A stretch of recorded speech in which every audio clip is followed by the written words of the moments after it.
main game bisa bikin kita jadi pinter? Yang bener nih, ya pasti kalian semua udah tahu lah ya. Kalau banyak banget nih orang yang bilang kalau lu main game tuh bisa jadi bikin bodoh. Pasti lu pernah lah ya ngalamin waktu orang tua lu tuh bilang, kamu jangan main game mulu, nanti kamu jadi bodoh loh. Ngapain, Mbak? Kan pakai mobil. Ini astagfirullahaladzim. Tapi ternyata nggak sedikit juga cuy orang yang bilang kalau main game tuh malah bisa meningkatkan kecerdasan otak kita. Nah jadi gimana nih? Mana yang bener? Bikin bodoh apa jadi bikin pinter?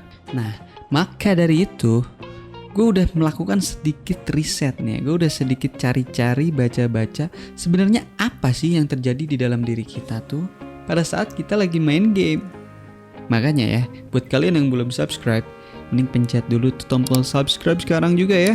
Karena banyak banget informasi-informasi tentang game yang bakal gue kasih tahu sama kalian ke depannya. So, pencet tuh tombol subscribe, oke? Dan sebelum itu, disclaimer dulu ya. Semua bahasan yang ada di video ini tuh murni hasil riset gue sendiri, hasil rangkuman sendiri, dan gue tambahin opini-opini gue sedikit sih.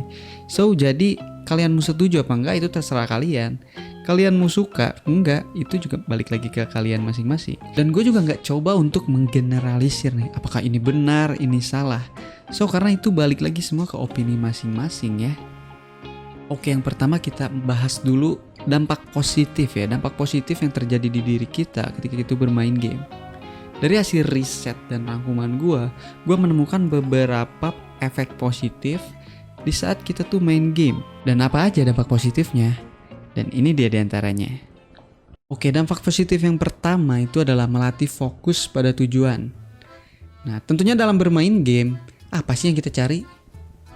Ya, selain seneng-seneng ya cuy ya, pasti kita juga mengincar yang namanya kemenangan kan. Dan gimana nih cara kita untuk mendapatkan kemenangan ini? Yaitu entah itu dengan meracik strategi-strategi, terus menentukan strategi yang cocok dalam keadaan ini. Misalnya kita lagi ketekan ya, kita harus pakai strategi ini. Kita lagi posisi owning, kita lagi menang, pakai strategi ini. Dan hal ini itu jelas mengasah kekreativitasan otak kita. Nah ini misal ya, misal kita main game dan di game itu tuh kita lagi keadaan tertekan nih sama musuh. Kita tuh lagi keadaan kalah lah, lagi keadaan tertekan sama musuh. Nah di situ tuh otak kita langsung kerja pasti. Ini strategi apa nih yang cocok ya buat keluar dari tekanan ini? Kira-kira, wah berarti harus gini nih strategi yang ini nih kayaknya cocok untuk nge-counter strategi mereka. Nah hal ini tuh jelas cuy melatih otak kita supaya terbiasa untuk mencari mencari solusi atau mencari jalan keluar dalam satu keadaan ya mungkin dengan seperkesekian detik gitu. Oke, kita masuk ke dampak positif yang kedua, yaitu bermain game juga akan mengasah kemampuan bekerja sama kita. Nah, misal dalam game-game genre seperti FPS, MOBA, atau Battle Royale, nah kita tuh dituntut buat memiliki kerjasama tim yang baik kan. Kenapa? Karena di genre-genre game seperti ini, hal yang paling penting itu adalah informasi di dalam game.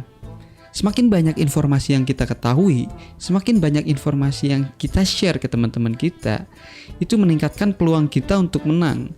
Ya misalkan kalau kayak di game MOBA ya, misalkan, hero ini udah ngeluarin ultimate-nya.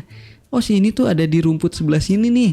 Oh si ini udah skill 2. Nah semakin banyak kita nge-share ke teman-teman kita informasi itu, semakin enak jadinya untuk kita mainnya, untuk kita menerapkan strategi-strategi yang udah kita bikin. Dan maka dari itu, komunikasi di dalam satu tim nih harus berjalan dengan baik pastinya ya. Karena apa? Karena semakin baik komunikasi di tim, semakin bagus juga pasti koordinasinya nih antara satu pemain dengan pemain ini. Let's go guys. Aman guys. Bisa balik. Balik aja.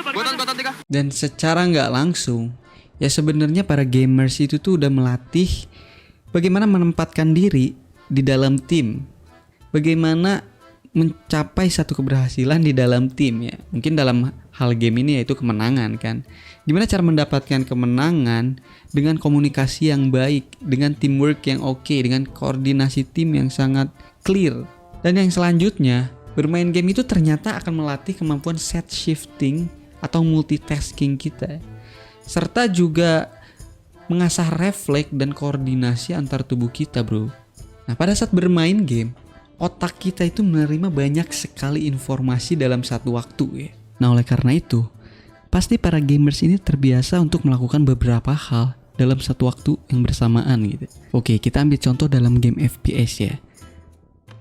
Kita tuh harus fokus mendengarkan step kaki musuh sambil melihat keadaan sekitar. Dan ketika musuh terlihat, refleks kita tuh harus langsung nembak ke musuh dengan akurasi yang tepat. Coba, ada berapa hal tuh yang harus kita lakuin secara bersamaan. Dengerin step kaki musuh, terus melihat keadaan sekitar sambil ngepik-ngepik lah istilahnya kalau di game FPS ya. Terus kalau ada musuh, kita harus langsung refleks nembak.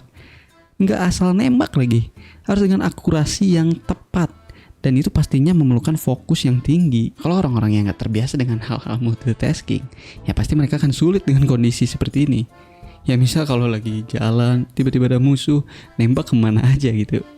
Nah, orang-orang kayak gitu disebutnya istilahnya tuh noob, bro. Nah, dari simulasi tadi, perlahan-lahan otak kita itu akan terbiasa dengan multitasking atau melakukan beberapa hal dalam satu waktu yang bersamaan. Dan selain itu, koordinasi antara otak dan bagian tubuh lainnya itu akan ikut terasah. Nah, hal ini akan meningkatkan refleks kita tentunya ya. Oke, itu tadi adalah beberapa hal positif dalam bermain game untuk diri kita nih. Tapi jangan lupa juga cuy, di samping efek positifnya, banyak juga nih dampak negatifnya. Kalau kita nih nggak bisa mengontrol diri kita dalam bermain game. Nah, di saat kita tuh udah terlalu terlena dengan perasaan atau kesenangan saat kita bermain game, dan mungkin tahap selanjutnya itu adalah kecanduan cuy. Dan di saat kita udah masuk nih di tahap kecanduan, tuh dampaknya tuh mengerikan banget ya. Mengerikan untuk diri kita sendiri pastinya. Berdasarkan beberapa studi yang telah dilakukan sama beberapa ahli ya, terhadap orang-orang yang udah di tahap kecanduan bermain game. Nah, mereka ini tuh cenderung sulit untuk bersosialisasi sama lingkungan mereka sekitar ya. Kenapa? Karena mereka ini udah menganggap game itu adalah dunia mereka. Dan selain itu, mereka juga akan cenderung malas untuk beraktivitas. Makanya itu kenapa itu buruk untuk diri kita sendiri, bro. Pada tahun 2013, salah satu lembaga yang biasa mendiagnosis penyakit-penyakit mental, yaitu The Diagnostic and Statistical Manual of Mental Disorder, mereka itu mulai menambahkan istilah Internet Gaming Disorder. Dan mereka menilai bahwa orang-orang yang kecanduan bermain game ini, itu efeknya sama dengan orang-orang yang kecanduan narkoba. Coba lu bayangin tuh, kecanduan narkoba cuy, efeknya sama kayak kecanduan narkoba. Gimana gak bahaya tuh. Nah, ada sekumpulan para ahli. Nah, mereka itu meneliti secara spesifik orang-orang yang bermain game MMORPG. Nah, orang-orang yang bermain game MMORPG ini diyakini mereka ini yang paling beresiko mengembangkan adanya kecanduan dalam bermain video game. Kenapa orang-orang yang bermain game MMORPG ini bisa dinobatkan sebagai orang-orang yang beresiko, orang-orang yang paling beresiko meningkatkan kecanduan di dalam diri mereka? Yaitu karena mereka itu seolah-olah mempunyai tekanan untuk selalu meningkatkan level di karakter mereka. Dan juga mereka itu merasa harus berpartisipasi dalam event-event game yang dimana event-eventnya itu dalam waktu terbatas. Jadi seolah-olah mereka itu ditekan untuk mengikuti event itu dengan terus-terusan gitu. Jadi kalau misalkan mereka tuh gak main sehari atau bahkan gak main beberapa jam aja nih, mereka tuh kayak ngerasa, wah level gue nih udah ketinggalan nih sama si ini. Aduh, eventnya nih udah mau habis nih, jadi gue harus terus-terusan nih main nih. Nah, dan perasaan-perasaan kayak gitulah yang beresiko memunculkan adanya itu kecanduan di dalam diri mereka ya. Studi lain yang dilakukan di National Center of Biotechnology Information, nah mereka itu menemukan terdapat peningkatan konsentrasi dan kemampuan visuomotor seperti kesadaran spasial dan koordinasi tangan sampai mata pada gamer yang memainkan MMORPG. Nah, namun peneliti studi juga menemukan perbedaan struktural otak dan hilangnya kontrol diri pada pemain MMORPG ini. Dan namun mereka juga berpendapat untuk lebih memahami dampak dari video game pada otak. Nah, diperlukan studi lebih lanjut supaya apa? Untuk melihat penyebab dan efek game secara spesifik katanya ya. Nah, sekarang kita bahas dari segi kesehatan ya. Nah, selain itu juga kecanduan bermain game ini bisa menyebabkan beberapa masalah pada kesehatan pastinya ya. Nah, seringkali seseorang yang udah kecanduan nih main game online, mereka itu mengalami gangguan tidur sehingga mempengaruhi sistem metabolisme di tubuh mereka. Dan dampaknya, jadi mereka itu sering banget merasa lelah, terus kaku otot, kaku leher, dan ada satu yang namanya itu sedentary life, yaitu memprioritaskan bermain game daripada melakukan aktivitas-aktivitas yang utama lainnya, contohnya kayak minum atau makan. Nah, hal ini tuh menyebabkan mereka tuh sering dehidrasi, atau bahkan mereka tuh bisa jadi kurus, atau sebaliknya, mereka tuh bisa jadi obesitas yang meningkatkan potensi penyakit jantung pada diri mereka. Nah, gimana, gak serem bro? Kalau udah kecanduan itu bahaya banget bro. Nah, dan ini sedikit intermezzo ya. Dalam kasus-kasus tertentu, kecanduan judi online, yang dimana judi online itu berbentuk game kan ya. Nah, itu bisa berdampak kerugian materi yang sangat besar bro. Udah banyak kan contohnya bro. Dan sekarang diketahui bahwa WHO itu udah menambahkan kecanduan game atau game disorder ke dalam versi terbaru ICD atau International Statistical Classification of Disease sebagai penyakit gangguan mental atau mental disorder. Nah, dalam versi terbaru ICD ini atau ICD-11, WHO menyebut bahwa kecanduan game merupakan disorder due to addictive behavior atau gangguan yang disebabkan oleh kebiasaan atau kecanduan. Nah cuy, jadi tadi semua itu adalah dampak positif dan dampak negatif dari mana kita bermain game. Ya sebenarnya bermain game itu bisa jadi positif banget ya, asal kita itu bisa menempatkan game itu di porsi-porsi tertentu. Jangan sampai kita tuh hilang kontrol, malah game ini yang menguasai nafsu kita.